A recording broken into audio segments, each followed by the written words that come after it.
Білесізбі, мен шуны әйтергә телим. Иң авыры мына кайтып кергәндә авылның булмавы. Күңелдә бөтен кешене күз алдына китерәсең, ә алар юк. Бу инде картайганнан килә торгандыр. Менә өлкән яшьтә булсаң, үзеннән үзе шулай тарта. Юк. Менә бу кешеләр бар имында, менә бу кешеләр бар имында дип йөрисең. Ярый, менә әйттегез, искә төшердегез, зиyaratны эшләдек. Алланың рәхмәте ясый, миңа бәхет булды.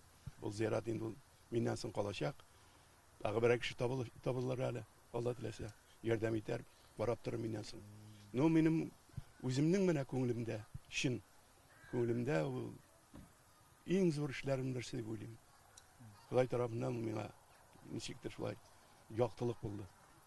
Менә әгәр дә чит төбәкләрдә татарларның авыллары бетсә дә, зиратлары калса, шул зиратларны тергезгәндә кайткан кешеләр әйтәчәкләр: бу безнең җирләр. Безнең бабаларыбызның җирләре. Безнең хакыбыз бу җирләрдә. Шул хәтле.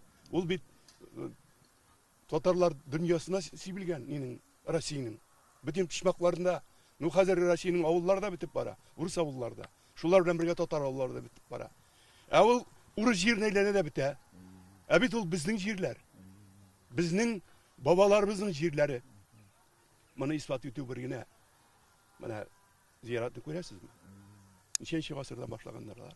Нинди кешеләр? Менә ул безнең җирләр дигән фикер уянырга тиеш.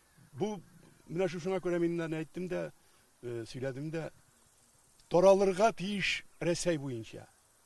Менә шул югалган авылларның зиратларын торгызып, ул авылларны искә алу, үз милләтеңнең мәгънәсен аңлатырга тырышу.